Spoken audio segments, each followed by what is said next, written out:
ทักทายสบายดีพี่น้องเอ้ยมื้อนี้ก็วันที่4เดือนยังเดือน7ได้พี่น้องมื้อนี้ก็โอ้ผ่าพ้นอากาศในขอไปทำงานทำการเลยพี่น้องเอ้ยF4 ทางไลน์ทุกคู่ทุกคนเป็นจังใดทางจันทร์ทางระยองแถวๆนี่ก็มีผู้ใดทำงานทำการอยู่บ่พี่น้องเอ้ยขอนี้ทำบ่ได้แล้วขออยู่ที่ระยองสวนคลองไผ่เด้อพี่น้องเด้อผ่าลงฝนตกอากาศแห้งๆพี่น้องเอ้ยโอ้มื้อนี้ก็บ่ได้ทำงานทำการลงไปแล้วพี่น้องเอ้ยมันทำบ่ได้ทำได้แค่ชั่วโมงเดียวเขาก็ขึ้นมาเลยพี่น้องเอ้ยนี่แหละผ่าพ้นอากาศก็เป็นจังซี่แหละพี่น้องผ่าพ้นอากาศบ่เป็นใจก็เฮาก็อดทนสู้เอาไปพี่น้องเอ้ยเอิ้นว่าลังสู่ฟ้าและนาสู่ดินพี่น้องนี่ลังสู่ฟ้านาสู่พ้นพี่น้องต้องอดทนพี่น้องเอ้ยมื้อนี้ก็บ่ได้มีหยังหลายเนาะพี่น้องก็มาถ่ายคลิปให้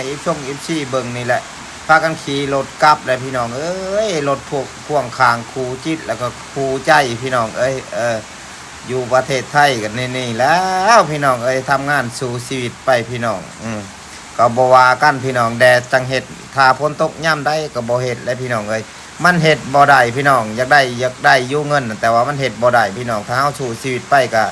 มันบ่ได้เป็นหวัดเป็นไข้ก็บ่กุ้มได้พี่น้องไปหาหมดหาหมอกับพี่น้องชั่วโมงเมียก็ขับรถดีทีหลีพี่น้องเลยนี่แหละ